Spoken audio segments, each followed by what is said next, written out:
If you think wellness is expensive, try illness. पुरानी कहावत है, अगर आपको लगता है कि फिट रहना एक महंगा सौदा है तो जरा बीमार होकर देखिए ना, पता चल जाएगा कि पैसा किस में ज्यादा खर्च होता है। बिल्कुल ठीक कहा हुसैन आपने, 100% सही बात है ये। जिंदगी अच्छे से जीने के लिए हेल्दी रहना बहुत जरूरी है और हेल्दी रहने के लिए सिर्फ रेगुलर वर्कआउट ही काफी है और लोग ऐसी तमाम कोशिशें करते भी हैं पूजा। लेकिन ज्योत्सना, कई बार फिटनेस फ्रीक लोग भी बॉडी के कई इंपॉर्टेंट प्रोसेस को नजरअंदाज कर देते हैं जो बाद में बड़ी बीमारी की वजह बनती है।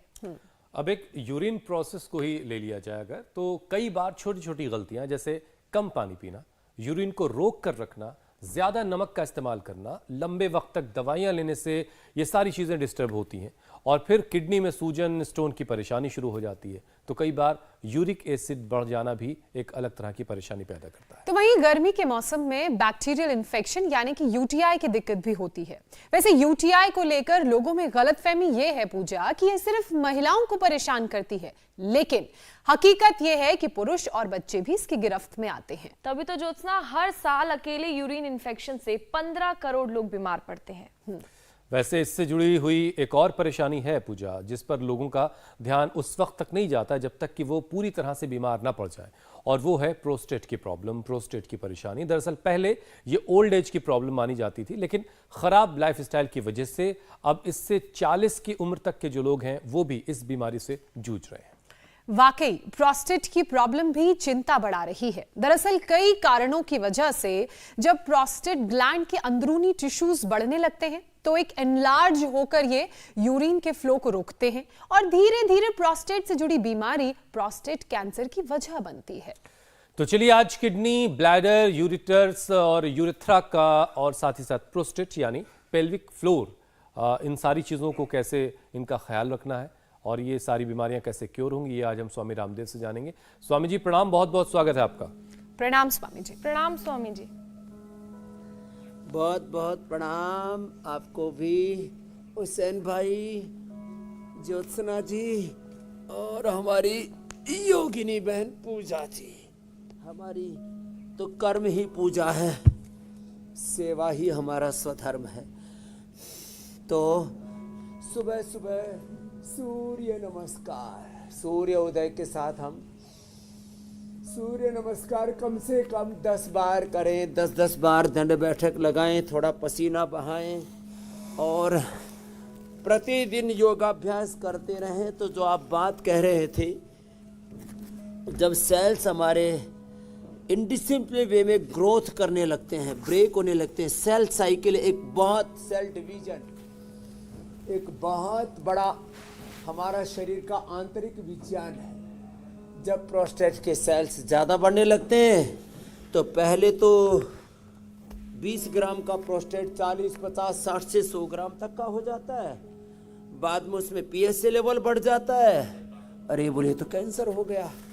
ऐसे ही पूरे शरीर के अंदर अलग अलग प्रकार के रोगों को हम रोज फोकस करते हैं। तो आखिर ये प्रोस्टेट कैसे ठीक होगा? एक तो प्रतिदिन सूर्य नमस्कार, तो कैसे कि सूर्य नमस्कार कर सके, जो दौड़ना चाहे दौड़ सके वो दौड़े। मैं तो चाहता हूँ 80 साल तक लोग दौड़ते रहे और मैं दौड़ूंगा 100 साल तक। तो ऐसे दौड़ लगाएं, इसका सीधा असर प्रोस्टेट पे पड़ता है। तेजी से चलना या ऐसे दौड़ना, कम से कम ये 2 अभ्यास, एक और एक ही है। आज हमने तो यहाँ पेड़ पौधों के बीच में जगह चुन ली है। ऐसे उलम लग रहा है, पीछे चीकू लग रहा है और इन सब के बीच में और घूम घूम कर आप सब देख भी ले रहे हैं। बीच में कोयल की और हुसैन आम ढूंढ रहे और इसमें ना कपाल चीकू लगा है। इसमें कपाल भाती तो सबसे ज़्यादा काम करता है, तो कपाल भाती तो करना ही करना है। लेकिन उसके साथ साथ ये आसन भी गति के लिए भी, स्थिरता के लिए भी। एक तरफ गति है, दूसरी तरफ स्थिरता है और श्रम और विश्राम के बीच में निवृत्ति, प्रवृत्ति, अभ्युदय, निश्रेयस, योग, कर्मयोग के बीच में हम एक एक समस्या का समाधान खोज रहे हैं। बिल्कुल ठीक बात है। ये तो कुछ नित्य प्रति का व्यायाम हुआ। अब स्पेसिफिक योग, स्पेसिफिक ट्रीटमेंट और कुछ वो घरेलू बातें जिससे प्रोस्टेट की प्रॉब्लम को, और प्रोस्टेट की प्रॉब्लम ज़्यादा बढ़ती है तो फिर पीएसए लेवल भी बढ़ता है, प्रोस्टेट कैंसर बढ़ता है, और फिर यूटीआई से लेकर के इन सारी प्रॉब्लम्स को एक एक करके हम आगे बढ़ाते हैं। अच्छा स्वामी जी देखिए, ये जो कुछ हुसैन भाई आप भी बीच बीच में आहुतियाँ लगाते रहना। स्वामी जी, ये प्रोस्टेट की जो परेशानी है ये काफ़ी तकलीफ होती है, काफ़ी पेनफुल होती है। और अब सवाल ये है कि जिसको हो गया है तो उसको कैसे ठीक करना, वो तो आप बताएंगे ही, लेकिन ऐसा क्या कुछ किया जा सकता है कि ये परेशानी जिंदगी में आए ही नहीं? हाँ, ये आपने बहुत अच्छा कहा। Prevention is better than cure. Primary prevention, secondary prevention, फिर बीमारियों का control, cure, acute management, rehabilitation, palliation, sustainable health, integrated health, वो हमें योग से मिलती है। ये एक बड़ी बात है। तो मकरासन और भुजंगासन ये भी प्रोस्टेट के लिए बड़े ज़बरदस्त हैं। ऐसे करना, और साथ में हम तो एक दिन पूरा बता रहे थे कि उल्टे लेट करके ऐसे आगे पीछे, इसमें भुजंगासन में, और धनुरासन में ऐसे लुढ़कना, सीधे ऐसे लुढ़कना, थोड़ा इससे पूरा पेट का, पीठ का, लीवर, किडनी के साथ साथ सबसे बड़ी बात है प्रोस्टेट का पूरा व्यायाम हो जाता है जब आप ऐसे इसमें चलित पद्मासन करते हैं। ये ऐसे ऐसे और ऐसे, यूं और यूं, ये किए हुए स्वामी जी हमें तो काफी वक्त हो गया, ये सब करके, लेकिन पूजा आपको तो अभी काफी कम टाइम हुआ होगा ये छोड़े हुए।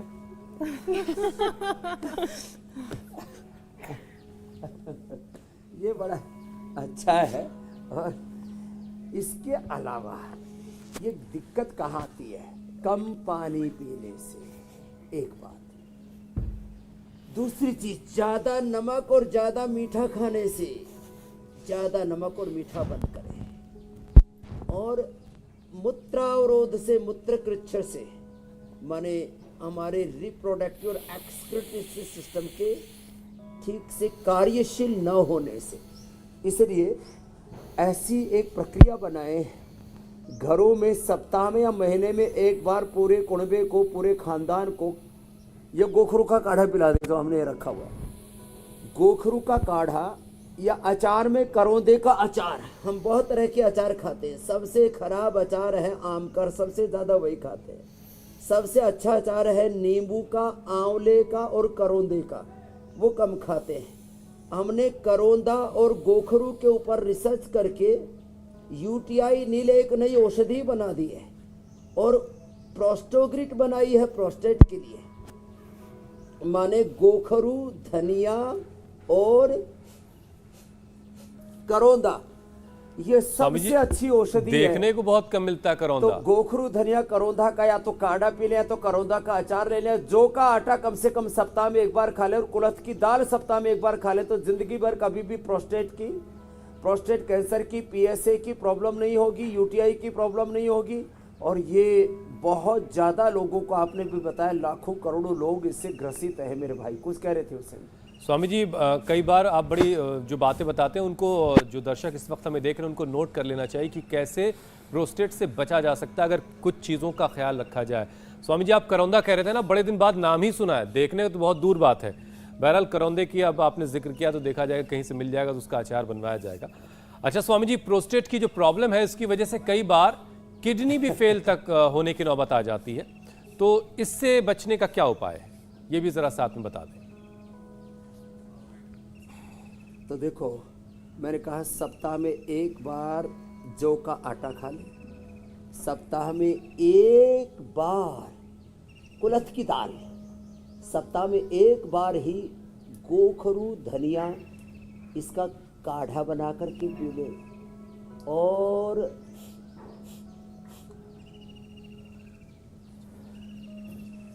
कम से कम सप्ताह में एक बार ये मिट्टी पट्टी रख लें। ये छोटी सी बात है, सप्ताह में एक बार बस्ती ले लें और रोज कपालभाति 5 मिनट कर लें। रोज कपालभाति 5 ही मिनट कर लिया।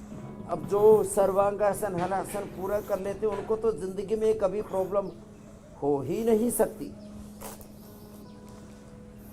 और इसलिए हम पवन मुक्तासन और मंडूकासन रोज बताते हैं। ये liver, kidney, spleen, pancreas, intestine के साथ साथ प्रोस्टेट के लिए, इनफर्टिलिटी के लिए, यूटीआई के लिए, माने रिप्रोडक्टिव ऑक्सीडेटिव डाइजेस्टिव सिस्टम के लिए रामबाण अप्रतिम है। इसलिए डेली की दिनचर्या में हमने मंडूकासन, पवन मुक्तासन को सम्मिलित कर दिया है और सब लोग अपने घरों में भी बैठ कर के रोज ये करते हैं।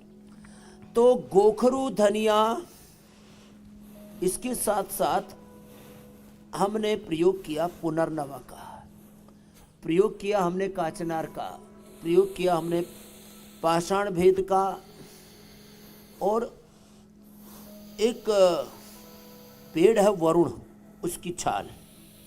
ये काचनार और वरुण, जैसे नीम की छाल कई प्रकार के बैक्टीरियल, वायरल, फंगल इन्फेक्शन से, कई प्रकार के चर्म रोगों से हमें बचाती है। अर्जुन की छाल हार्ट रोगों से बचाती है। बबूल की छाल जो है दांत के रोगों से बचाती है। ऐसी वरुण छाल और ये काचनार, काचनार का पेड़ होता है, इसके भी पौधे की छाल, जैसे इसका ही डंडा देखो, काचनार का ही है पूरा। ये काचनार, ये मकोई और ये पुनर्नवा, ये अप्रतिम है। काचनार, मकोई, पुनर्नवा, इनका जो काढ़ा पी लेंगे, मंडूकासन जो प्रतिदिन करेंगे, और किडनी की प्रॉब्लम हो जाए तो जैसे प्रोस्टोग्रिट हमने प्रोस्टेट के लिए बताया, और उसको काली मिर्च, लौंग और तुलसी के पत्तों के साथ। यहाँ एक बेटी बैठी हुई है, इसने क्या नाम है बेटा? गीता, भावना। तो ये भावना और इसकी रीता जी, माँ का तो छूट गया इंसुलिन, कुर्सी पर बैठ के कपालभाति, अनुलोम विलोम कर रही है, और भावना 70-80% सफेद दाग ठीक हो गया। इसने 2 ही चीजें की खाली, कपालभाति मात्र 15 मिनट और 5-10 मिनट अनुलोम विलोम किया, और तुलसी पत्र खाली पेट पिया बस। अभी इसने गोधन अर्क, नीम, मिलिनोग्रिट लेप और मिलिनोग्रिट वटी ये तो प्रयोग ही नहीं किया था, उसके बिना ही 70% अच्छा करके बैठी हुई है। ये महिमा है। ये जो संजय ठाकरे और अविनाश यादव बैठे हैं, इन्होंने तो ब्लड कैंसर तक को अच्छा कर लिया, लेकिन 1-1 घंटे 2-2 घंटे कपालभाति किया है इन्होंने। ये महिमा है योग की। तो जिनको किडनी गड़बड़ हो जाए तो रीनोग्रिट खाएं, जो का ही फिर बस सेवन करना है, जो का ही दलिया, जो का ही आटा। वैसे भी बहुत गर्मी है ना, तो जो और प्याज, जो और प्याज इसकी परम औषधि है। जो का दलिया, जो का आटा हमने पहली बार देश को उपलब्ध करवाया, नहीं तो ये चीज़ें मिलती नहीं थी पहले। और वर्षात का और से पहले, सर्दी का और वर्षात से पहले जो गर्मी का अमरूद है, इसमें कीड़ा नहीं होता। यहाँ भी पेड़ों पर खूब लगा हुआ है, तो हमने ये अमरूद भी रखा है पेट के लिए। अमरूद, पपीता, सेब, खाली पेट अनार, ये सब चीज़ें बड़ी जोरदार हैं। खैर, रीनोग्रिट का इस्तेमाल कर लें और जो का प्रयोग करें, कभी जिंदगी में किडनी फेल नहीं होगी। कोरोना के बाद सबसे ज़्यादा लोगों का क्रिएटिनिन लेवल बढ़ा हुआ है। मेरे पास रोज सैकड़ों लोग आते हैं, क्रिएटिनिन लेवल बढ़ा हुआ है साहब। वात बढ़ा हुआ, घुटनों का दर्द बढ़ा हुआ, आंखों की कानों की प्रॉब्लम है, कफ रोग भी बढ़ा हुआ, पित्त रोग भी बढ़ा हुआ, त्रिदोष प्रकोपित हो गए, लीवर, किडनी, इस पर बुरा असर आ गया, वात रोग बढ़ गया। तो ये किडनी कोरोना के बाद इसकी प्रॉब्लम ज़्यादा बढ़ी है। और डायबिटीज़ के केसेस जैसे ज़्यादा बढ़ रहे हैं। ज़्यादा नमक, ज़्यादा मीठा, जंक फूड, फास्ट फूड, ये जो कचरा खा रहे हैं, सबसे ज़्यादा प्रेशर किडनी पर ही पड़ता है। क्योंकि 1 मिनट में करीब 3 से 5 लीटर ब्लड को किडनी फिल्टर करके पूरे शरीर को भेजती है। हार्ट से पंप होकर के किडनी के पास आता है, प्रोस्टेट के पास ब्लड आता है, और उससे वो पूरी बॉडी में जाता है। इससे पूरे शरीर में ही हर एक ऑर्गन से ये इतना ही ब्लड घूमता है। लेकिन किडनी उसमें कई जगह से तो बस पास तो होकर के चला जाता है उसको पोषण दे करके। किडनी उसमें एक्स्ट्रा काम करती है। तो किडनी पर और किडनी का ही सहयोगी है ये प्रोस्टेट, इस दोनों पर उससे कुछ हार्मोन निकालने के पुरुषों के अंदर अलग से बनाया गया, उसका नाम ही पौरुष ग्रंथि है। तो उन दोनों के लिए कपालभाति, मंडूकासन, योग मुद्रासन ये तो जरूरी है ही, साथ साथ जो आज उपाय बता रहे इनको अपना लेंगे, प्रोस्टोग्रिड और किडनी के लिए रीनोग्रिड। तो जी प्रोस्टेट की, किडनी की और यूटीआई की जिंदगी में कभी प्रॉब्लम नहीं हो सकती। जिनको एक एक बूंद के लिए जो तरसते थे, जिनको यूरिन नहीं होता था फिर तड़फने लगते हैं, उनको भी हमने ठीक किया है। मात्र गोखरू का पानी पिला करके, ये मिट्टी पट्टी जैसे छोटे छोटे उपाय करवा करके मेरे भाई हुसैन जी। जी स्वामी जी, क्योंकि प्रोस्टेट की परेशानी की हम बात कर रहे हैं और जिन लोगों में ये अनकंट्रोल्ड हो जाता है तो उन्हें प्रोस्टेट कैंसर तक की परेशानी सामने आती है। तो ऐसे में प्रोस्टेट कैंसर दूर करने के लिए कौन कौन से योगाभ्यास करें? थोड़ा सा स्वामी जी इसमें ये भी समझाइए कि जब किसी को प्रोस्टेट होता है तो प्रोस्टोग्रिड बहुत शुरुआती दौर में क्या इंडिकेशंस बॉडी दे रही होती है और किन हालात में वो प्रोस्टेट जो है कैंसर में कन्वर्ट हो जाता है, कैसे, कितनी देर लगती, कितना वक्त लगता है, अगर ध्यान ना दिया जाए तो वो कैंसर में कन्वर्ट हो जाएगा? तो ये धीरे धीरे, जैसे आपने शुरू में बोला था, एक बॉडी के जो सेल्स हैं, जो टिश्यूज हैं, उनका एक साइकिल है। एक सेल 24 घंटे से लेकर के 7 दिन से लेकर के 3 महीने से लेकर के और अधिकतम 6 महीने का, और कुछ में अपवाद के रूप में 9 महीने का टाइम है।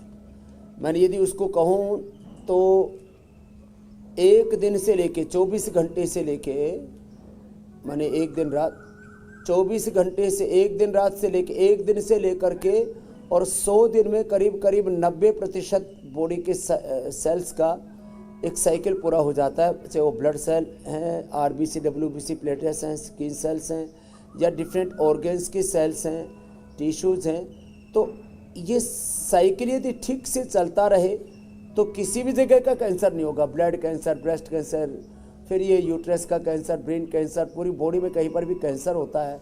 फिर अब बात करें हम स्पेसिफिक प्रोस्टेट कैंसर की, तो वहाँ पर कुछ टॉक्सिन्स, कुछ ऐसे ऑक्सीडेंट्स, कुछ ऐसे अवांछित, अनवांटेड तत्व जमा हो जाते हैं जो सेल की स्वाभाविक क्रिया को बाधित करते हैं। इसके लिए एक तो ब्लड का सर्कुलेशन होना जरूरी है। उसके लिए हम मंडूकासन, योग मुद्रासन, अर्धमत्स्येंद्रासन, वक्रासन, गोमुखासन के साथ कपालभाति प्राणायाम कर रहे हैं। ये कपालभाति बहुत जरूरी है। कपालभाति, अनुलोम विलोम, ये 2 प्राणायाम जरूरी हैं। नमक, मीठा, पोल्यूशन, रेडिएशन, जितने भी ऐसे अवांछित, अनवांटेड, जितने भी जीवनीय तत्व के खिलाफ काम करने वाली चीज़ें हैं, ऐसे आहार, ऐसे विचार, उनसे हम बचें और प्रतिदिन योगाभ्यास करें तो कभी भी प्रोस्टेट की, किडनी की, कैंसर की प्रॉब्लम होगी नहीं। हो गई तो क्या करें? तो प्रोस्टेट के लिए प्रोस्टोग्रिड, किडनी के लिए रीनोग्रिड बताए। तो ऐसे ही अब जब कैंसर हो जाए तब क्या करें? तो 4 चीज़ें अप्रतिम हैं। सिस्टोग्रिड डायमंड, कर्क्यूमिन गोल्ड, एक ओरोग्रिड काकड़ा सिंगी से हमने तैयार किया, और काचनार घनबटिया, काचनार गुग्गुल, बस इतना ले लिया तो गोखरू के पानी से दे देते, गोखरू धनिया के पानी से, इसको अनुपान कहते हैं। और लौकी, काली मिर्च और तुलसी का जूस पिलाते हैं। तुलसी से कैंसर तो अच्छा होता है, ये तो मैंने बहुत लोगों पर प्रयोग किया था। तुलसी, नीम, हल्दी, गिलोय, ये जो बैठे हैं हमारे लाइव एग्जाम्पल हैं, संजय ठाकरे जी, अविनाश यादव जी। आज इस बेटी भावना ने एक नई बात बताई है, मैंने भी पहली बार सुना कि तुलसी के कितने पत्ते लेती थी रोज बेटा? 15 माइक में बोलना। सुबह 15, शाम को 15। 15 पत्ते किसके साथ? पानी के साथ। पानी के साथ 15 पत्ते लेती थी। रामा तुलसी, काली वाली तुलसी लेती थी। तो इसने ऐसे ही दिमाग में लगाया कि मेरी वाइटनेस बढ़ गई है और वो स्किन का जो नेचुरल कलर है वो गायब हो गया है। तो उसको बढ़ाने के लिए इसने श्यामा तुलसी के 15-15 पत्ते लिए। हम 11 से 51 पत्ते, अब जैसे किसी को पेट में कैंसर हो जाता है तो दही में देते हैं, 11 से 51 पत्ते हमने दिए। इसने 15 पत्ते लिए। हम प्रोस्टेट कैंसर होने पर लौकी के जूस में 5 काली मिर्च और 11 से 51 पत्ते तुलसी के जूस में मिला के पिला देते हैं और उससे प्रोस्टेट कैंसर मिट जाता है। उसके साथ में जो है ये सिस्टोग्रिट और काचनार गुग्गुल, ये तो सिस्टोग्रिट खाली पेट दे देते हैं, करक्यूमिन गोल्ड और काचनार गुग्गुल खाने के बाद देते हैं, प्रोस्टेट कैंसर भी ठीक हो जाता है मेरे भाई। अच्छा स्वामी जी, गर्मी में हम देख रहे हैं कि शरीर में पानी की कमी होने की वजह से यूरिन इन्फेक्शन की भी परेशानी हो जाती है। ऐसे में स्वामी जी इस परेशानी से बचने के क्या उपाय हैं? पहला तो पानी पीजिए। सबसे ज्यादा यूरिन इन्फेक्शन से बचने के लिए एक तो पानी ज़्यादा पिए और दूसरा गर्मी में जो है जब बहुत ज़्यादा गर्मी बढ़ जाए और किसी कारण से पानी पूरा नहीं पी पाते, दिन भर मार्केट में जिनका सेल्स का जॉब है, मार्केटिंग का जॉब है, या जिस बाज़ार में उनकी दुकान है वहाँ पर आस पड़ोस में स्वच्छ लैट्रिन यूरिनर नल उपलब्ध नहीं है, तो गोखरू का पानी ये एक बार या तो सुबह उठते ही पी ले या शाम को घर आने के बाद पी ले। इससे यूरिनेशन थोड़ा सा एक बार अच्छा हो जाता है। एलोपैथी में भी यूरिनेशन के लिए दवाई दी जाती है लेकिन अच्छी नहीं होती। और जौ का प्रयोग, जौ और प्याज बेस्ट है, और सत्तू, चने का सत्तू, और हमने तो जौ का सत्तू खाया है। जौ का सत्तू और घाट की राबड़ी, जौ के दलिए को राबड़ी उसको बोलते हैं कि जैसे 100 ग्राम जौ लिया, उसको करीब 400 ग्राम पानी में पकाया, धीरे धीरे पका लिया। पहले तो भिगो के रख दें 1-2 घंटे पहले, फिर पका लें, और पकाते समय उसमें 100 ग्राम छाछ और डाल दें। फिर वो जो पकता है और फिर सुबह उसको छाछ में दही में मिला करके पी लें। ज़िंदगी में कभी यूटीआई की प्रॉब्लम, कभी ज़िंदगी में प्रोस्टेट कैंसर की प्रॉब्लम, कभी भी यूरिन इन्फेक्शन होने का प्रश्न ही नहीं। और जौ का आटे का, और जौ के आटे की रोटी बना के उसमें थोड़ा सा चना, थोड़ा सा गेहूँ मिला दिया, गोचने की रोटी बोलते हैं उसको, और उसमें रागी, जवार, बाजरा, आजकल तो ये मिश्रित अन्न, नवान्न, उसको श्री अन्न, नवरत्न आटा, नवरत्न, ये हमने शुरू किया। लोगों ने देखा देखी, औरों ने भी शुरू कर दिया, धन्यवाद सबका, अच्छी बात है। तो जौ के या गोचनी के मिस्सी आटे के साथ में, और फिर उसका प्याज का प्रयोग करो, तो जौ का सत्तू, चने का सत्तू, नींबू का पानी बहुत अच्छा होता है। इन चीज़ों का प्रयोग करेंगे, और नींबू, आंवला और करौंदे का अचार मैंने बताया, छोटी छोटी चीज़ें, और ये पॉइंट दबाएंगे, ये पॉइंट हथेली के बीच में, और ये कपालभाति करते करते जिंदगी में कभी ये प्रॉब्लम होगी ही नहीं। जी स्वामी जी, क्योंकि पानी की कमी की हम लगातार बात कर रहे हैं, तो एक और परेशानी है, एक और तकलीफ जो शरीर में बढ़ जाती है, वो है पथरी की। अगर शरीर में गर्मियों में पानी की कमी हो, तो ऐसे में योग के साथ साथ वो तमाम उपाय एक बार फिर से याद दिला दीजिए जिससे पथरी की परेशानी दूर हो, और जो अचानक से पेन होता है उससे कैसे इंस्टेंट। जैसे हुसैन भाई ने अभी बोला ना कि कुछ चीज़ें नोट डाउन कर लेनी चाहिए, उसमें से एक चीज़ ये भी नोट डाउन कर लें। आपने पथरी के लिए पूछा, कैल्शियम डिपॉजिट होता है। पथरी 99% किडनी के अंदर कैल्शियम डिपोजिशन से होती है। तो जो भी हम खाने पीने की चीज़ों में, और या कई बार तो लोग कैल्शियम के लिए गोलियां खाते रहते हैं, वो कैल्शियम डिपॉजिट हो जाता है। किसी न किसी रूप में कैल्शियम तो जाता ही है जो हमारे शरीर के लिए रिक्वायर्ड है डेली का। तो बहुत वो ग्रामेज में जैसे करीब 1.5 से 2 ग्राम कैल्शियम अंदर चला जाए किसी भी रूप में, खाने पीने की चीज़ों में चला जाता है, लेकिन वो फिर डिपॉजिट हो जाता है, किडनी उसको फिल्टर नहीं कर पाती। तो उसके लिए कपालभाति करेंगे तो वो चीज़ होगी नहीं, डिपॉजिट नहीं होगा। एक चीज़ और नोट डाउन करें, अर्जुन की छाल दालचीनी हार्ट के ब्लॉकेज को तो निकालता है। हार्ट में कैल्सिफिकेशन हो, ब्रेन में कैल्सिफिकेशन हो, किडनी में कैल्सिफिकेशन हो, पूरे शरीर में टीएलसी, डब्ल्यूबीसी, आरबीसी बढ़ जाए, कोई भी अनवांटेड चीज़ बढ़ती है ना ऐसी, उसके लिए अर्जुन की छाल दालचीनी इंटरनल बॉडी को क्लीन करने के लिए बेस्ट है।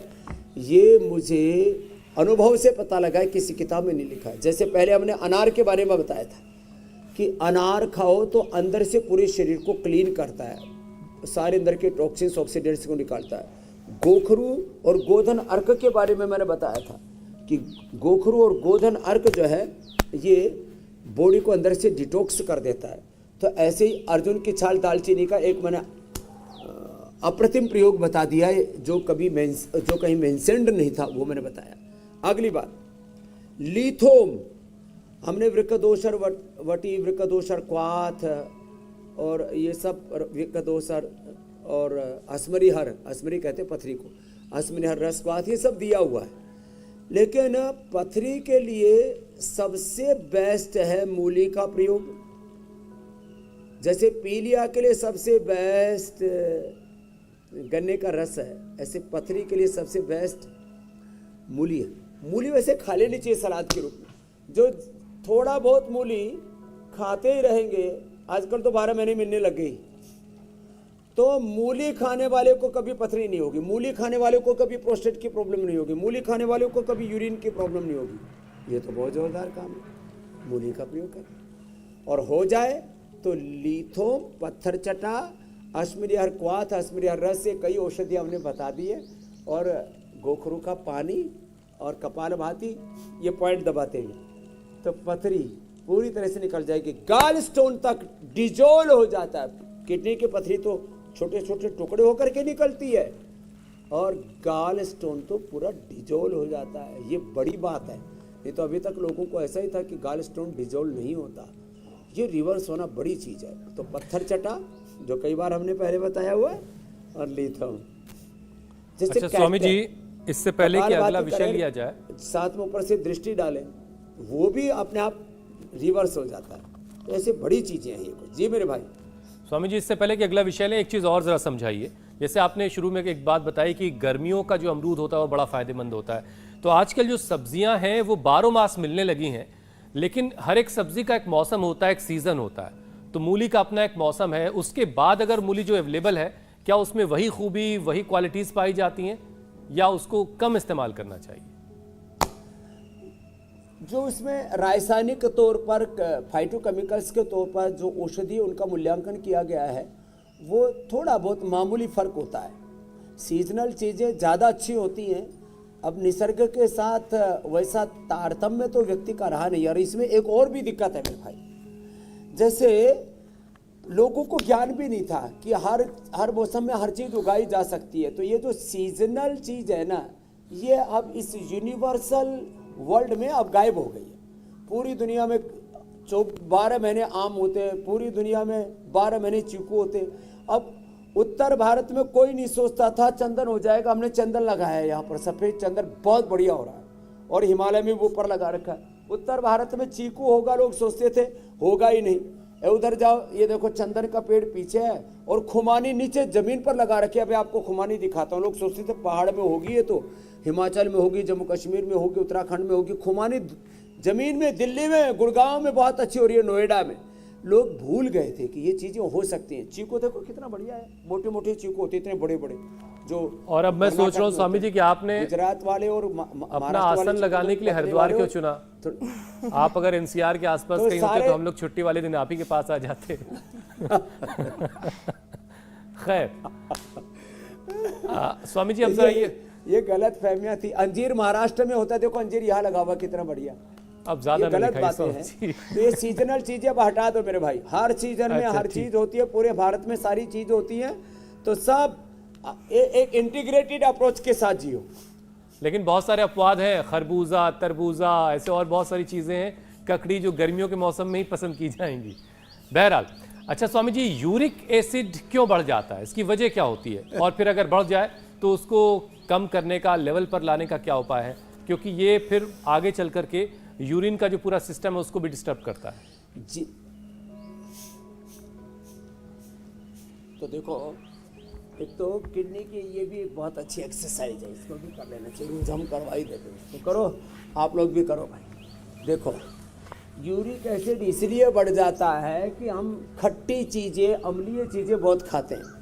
इसलिए मैंने आज एक बहुत बड़ा उपाय बताया था कि यज्ञ की भस्म जो है, उससे 10 मिनट के अंदर 10 ग्राम भस्म डालो 1 लीटर पानी में, वाटर एल्कलाइन हो जाता है। तो ये जो एसिडिक बॉडी है ना, इसके ऊपर तो नोबेल पुरस्कार मिल चुका।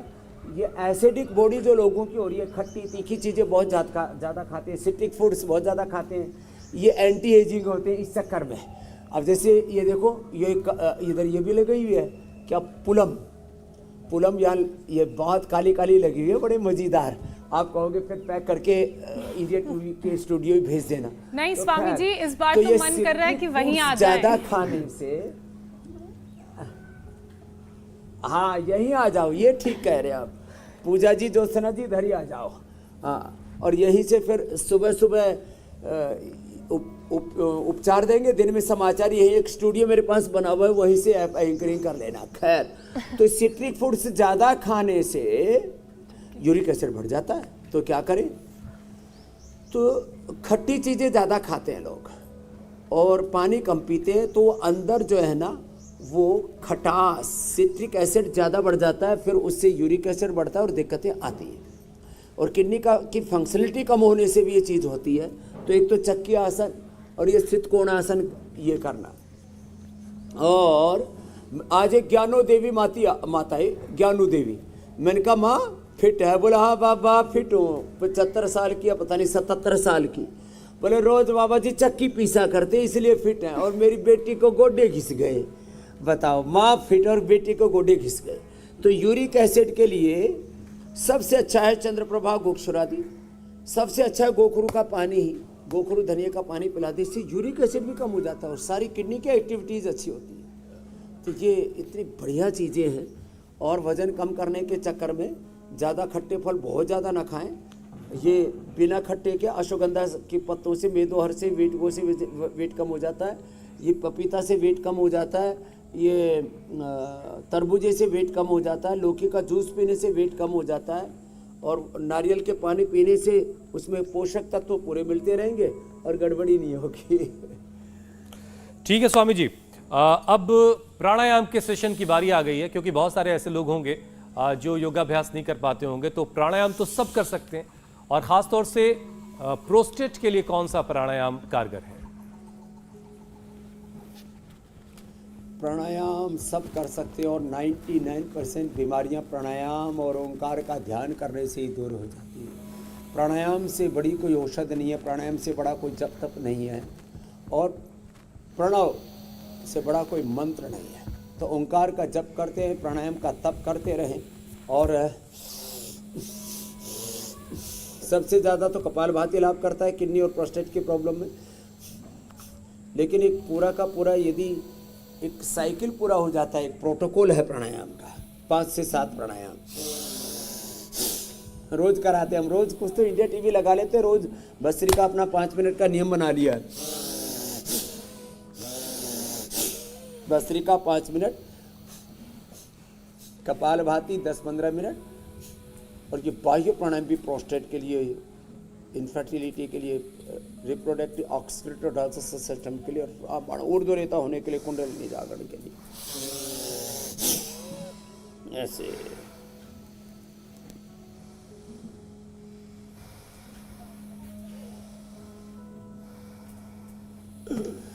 और ये बाह्य प्राणायाम पेट के लिए भी बहुत अच्छा है, पाचन तंत्र के लिए, और लीवर, किडनी, प्रोस्टेट के लिए, पेनक्रियास के लिए। जैसे छोटी सी बिटिया है एक यहाँ, उसका नाम है, इसको लेके आओ कृषिता को। पहले तो मैंने आपको आरुषि दिखाई थी, कितना बढ़िया कर रही थी। अब ये दरअसल छोटी बच्ची है, इसको डरा रखा है, बाबा जी आएंगे झोले में डाल के ले जाएंगे, इसलिए मेरे पास आने से तो डरती है थोड़ा है, लेकिन इसके लिए जोरदार ताली बजा लो। इसका 14 यूनिट था इंसुलिन, अब ये किसने डरा दिया स्वामी जी? बाबा जी आएंगे अब झोले में 14 ले से जाएंगे। 4 पर आ गई है, 10 यूनिट बंद हो गया। थोड़े दिन में पूरा का पूरा अब इसका इंसुलिन बंद हो जाएगा। एक तो बाबाओं को बहुत बदनाम किया गया, एक ब्राह्मणों को बहुत बदनाम किया गया और आजकल तो एंकरों के एंगर ने भी एंकरिंग को बदनाम कर दिया है। खैर ये तो हंसी मजाक की बात थी, लेकिन ये कृषिता अब इस शुगर के कारण से भी लोगों को ना किडनी खराब होती है, उसमें भी प्रोस्टेट की प्रॉब्लम ज़्यादा बढ़ती है। तो बाह्य प्राणायाम इसमें बड़ा और लाभ कृषिका करता ने है। अभी अपनी मम्मी से फिर कहा अगली स्वामी साल- जी कि ये वाले बाबा वैसे नहीं है। फिर ये अनुलोम विलोम, हाँ हाँ, इसीलिए नहीं, ये तो दूर से तो बाबा बाबा ही करती रहती है अनुलोम विलोम। और गर्मी बहुत बढ़ गई तो शीतली शीत करी, हाँ इसको जरूर याद रखें भैया। अरे वो भी तो याद करो, प्रश्नकाल शुरू हो गया। बिल्कुल स्वामी जी, याद कर लिया है, प्रश्नकाल का वक्त हो गया है और अब सीधे दर्शक आपसे रूबरू होंगे और अपने आपसे सवालों के जवाब जानेंगे। और पहला सवाल हमने दिल्ली से लिया है अशोक धवन का। मुझे हर साल मार्च, अप्रैल, मई ये 3 महीनों में अस्थमेटिक प्रॉब्लम हो जाती है जो कि मेरी फैमिली प्रॉब्लम है। कृपया इसका उपाय बताएं। ये इसलिए होती है अशोक धवन जी, आपका शोक मिटेगा और आपके भीतर एक धवल प्रकाश होगा। तो एक तो ये पॉइंट दबाए करें, ये और ये, इससे टॉन्सिल नहीं होगा, कफ कोट बढ़ता है। ये दरअसल शीत ऋतु के संचित दोष निकलते हैं। संध्या का काल होता है, एक से दूसरी ऋतु, जैसे आप पहले सर्दी के बाद अब गर्मी आई, गर्मी के बाद वर्षात, वर्षात के बाद फिर सर्दी, ऐसे ये ग्रीष्म, हेमंत, वसंत, अगर जो ऋतुओं का संध्या काल होता है उस समय ये दोष उभरते हैं, इसलिए हम पंचकर्म षटकर्म आदि करते हैं। और ये पॉइंट दबा लेना यहाँ से और यहाँ से। और फिर टॉन्सिल के लिए स्वासारी और ब्रोनकॉब एक एक या दो दो खा लेना, या त्रिकोटा सीतोपलादी या त्रिकोटा और बहेड़ा मिला करके खाए, टॉन्सिल एकदम ठीक हो जाता है। यज्ञ की भस्म से अंगूठे से तो दबाने के लिए मैं कहता हूँ पूरा दबा दो कंठ में, और एलोवेरा का गंडूस कर लो, उससे पूरी तरह से अच्छे हो जाते हैं। अब तो ये जागृति हमने ऐसे फैला दी है जन जन में, छोटे बच्चों से लेकर के जवानों तक योग की। अब ये चीज़ें घर घर की अब के अंदर इसकी जागृति आ गई। अगला प्रश्न आप ले लीजिए। जी स्वामी जी, अगला सवाल राजस्थान से भक्ति ने भेजा है, सुनते हैं। मेरे हाथों में ये गांठें हैं, तो इनका कोई इलाज बताएं।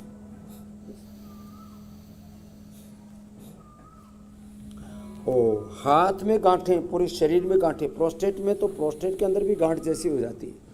ये आजकल ब्रेस्ट में, यूट्रस में, ओरी में, ब्रेन में, कहीं पर भी, हाथों में, पैरों में, पूरे शरीर में गांठें हो जाती हैं। इसके लिए काचनार, वृद्धिवादिका, कर्क्यूमिन और सिस्टोग्रिट बहुत ज़बरदस्त चीज़ है। ये 4 गोली हैं, इसमें 2 गोली तो खाली पेट ले लें और 2 गोली खाने के बाद, बहुत ज़बरदस्त है। तो सिस्टोग्रिट खाली पेट ले लें, कर्क्यूमिन 1 या 2 गोली खाली पेट, वृद्धिवादिका और काचरा गोल खाने के बाद ले लेना। 2-2 गोली सुबह, दोपहर, शाम 3 बार ले लेना। लौकी के जूस के साथ लेना, जल्दी गांठ ठीक हो जाएगी। राजस्थान से भक्ति ने पुण्य किया। मीरा भी भक्ति के बहुत बड़ी प्रतीक, तो महाराणा प्रताप के वंश में ये हुई है। तो एक तरफ शौर्य की, वीरता की, पराक्रम की पराकाष्ठा और दूसरी तरफ भक्ति की पराकाष्ठा। मीरा की धरती को प्रणाम। अगला प्रश्न आप ले लो। स्वामी जी, इतिहास का भी बहुत अगला प्रश्न बुलंदशहर से है, ध्रुव का सवाल है, वो देख लेते हैं। बाबा जी, मेरी बेटी के फेस पे स्पॉट्स हैं वाइट वाले, ये ठीक नहीं हो रहे हैं। कोई कह रहा है आयरन की कमी से है, कोई कह रहा है कि पेट में कीड़े हैं, लेकिन मैंने सब उपाय किए हैं, ठीक नहीं हो रहे हैं। और इसको खांसी जुकाम की प्रॉब्लम बहुत ज़्यादा रहती है। कृपया इन सबके लिए इसका कोई उपाय बताएं। चेहरे पर दाग हैं, क्या करें?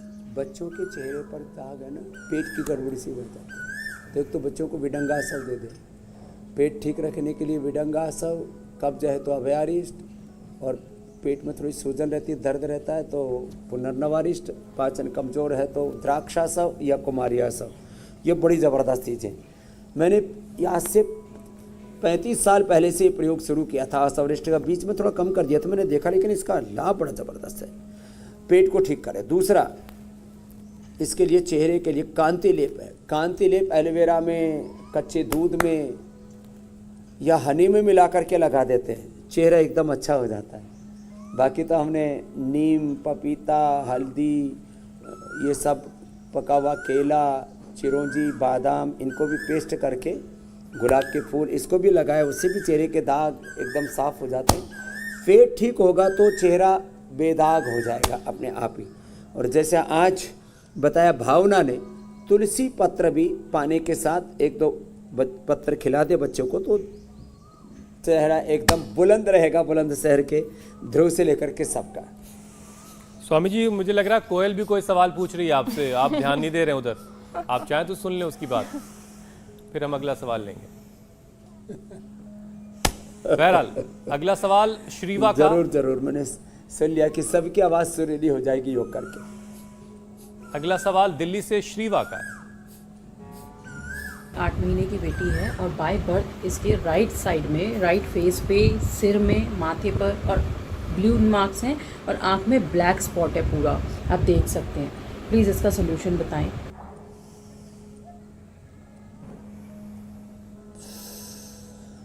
ओहो, तो इसके लिए एक तो गोधन अर्क लें और नीम की गोली ले लें, सारे ब्लैक मार्क्स भी हो जाएंगे। एक और उपाय बताता हूँ, मैं करके बताऊँगा 1-2 दिन में उसको। कांसे की कोई कटोरी ले लें, गाय के घी में, गाय का घी लगा लिया हाथ के पैर के तलवों पर, उस पर घिस देना। पूरे शरीर के कहीं पर भी ब्लैक स्पॉट्स हैं, पूरे शरीर में कहीं पर भी कोई स्किन की प्रॉब्लम है, वो ख़त्म हो जाएगी। और चेहरे पर, पूरे शरीर पर जो ब्लैक डार्क्स हैं, बहुत डार्क हैं, दाग धब्बे हैं, तो उसके लिए गोधन अर्क और नीम के साथ में डर्माग्रिट, कायाकल्प खाली पेट 2-2 गोली, और सोरोग्रिट खाने के बाद 2-2 गोली दे दें। छोटे बच्चे को 1-1, बड़े को 2-2 गोली दे दें। और नमक मीठा कम कर दें, जंक फूड, फास्ट फूड ये सब कम कर दें, पूरी तरह से अच्छे हो जाते हैं मेरे भाई। स्वामी जी, अब सवालों के बाद आगे बढ़ते हैं। अब पाक शास्त्र का समय हो गया है, तो आज कौन सा घरेलू नुस्खा आप बताने वाले हैं, आप उसकी तैयारी करें। तब तक हम कल के कार्यक्रम के बारे में दर्शकों को बता देते हैं। गर्मी में जॉइंट्स पेन करे परेशान, किस योग में हड्डी के रोग का निदान। चिलचिलाती धूप, गर्म हवा जब सताए, कितने कारगर हैं नेचुरोपैथी के उपाय। स्वामी रामदेव के रामबाण उपाय, 15 दिन में जोड़ों का दर्द होगा छू मंतर। गर्मी 45 के करीब पहुंचने वाली, 45 डिग्री सेल्सियस के करीब पहुंचने वाली है, और इसके साथ गठिया के मरीजों की परेशानी भी बढ़ने वाली है। तो कल सुबह 7:56 से पहले ही लगा लीजिएगा इंडिया टीवी, ताकि ज्वाइंट पेन से जुड़े हर एक परेशानी का हल आप स्वामी जी से जान सकें। स्वामी जी, क्या बन रहा है? तो देखो, आज हमने लौकी का जूस बनाया है, और इस लौकी के जूस में क्या करना, लौकी के ऐसे लौकी को अच्छे से छिलके सही, बस कड़वी नहीं होनी चाहिए। इसके लिए पहले लौकी को ऐसे चख ले थोड़ा। कड़वी लौकी के जूस से उल्टी, दस्त लग जाती है, ब्लीडिंग हो जाती है, कई बार तो मौत तक हो जाती है। तो चख लिया करें। लौकी के अंदर 11 से धीरे धीरे करके 1 सप्ताह 10 दिन में 51 पत्ते तक तुलसी के पत्ते मिला दें और 5 काली मिर्च मिला दें। तो लौकी का जूस हमने तुलसी और काली मिर्च के साथ पिलाया, तो इससे प्रोस्टेट कैंसर अच्छा हो जाता है, ये हमने देखा है। और जिनको भी प्रोस्टेट कैंसर या किसी भी तरह का कैंसर होता है, उनको हम कहते हैं 80% रो डाइट कर दें, जिसके अंदर फ्रूट्स लें, वेजिटेबल्स लें, सलाद लें, अंकुरित लें। और अभी गर्मी है ना, गर्मी के अंदर ये जब भिगो देते हैं ना, अखरोट, बादाम, और किसी को काजू भी खाने का शौक हो, काजू यदि भिगो करके खाते हैं तो ऐसे लगते हैं मक्खन जैसे। और ये भी, इसमें मूंग के साथ ही मोठ बड़ा ज़बरदस्त होता है अंकुरित में। और जैसे मैं कह रहा था, आम के साथ साथ अब यहाँ ये काले काले ये फूलम, ये भी यूटीआई के लिए, पाचन तंत्र के लिए, खून की कमी के लिए बहुत ही ज़बरदस्त है। तो अब तो हम इधर मीठे मीठे काले काले फल खा लेते हैं। आप अब योग शास्त्र हो गया, पाक शास्त्र हो गया, अब आप समाचार के बाद समाचार की ओर आगे बढ़ो। फटाफट 50 आपका इंतजार कर रहा है। बहुत बहुत धन्यवाद। बहुत बहुत शुक्रिया स्वामी जी, प्रणाम। शुक्रिया स्वामी जी।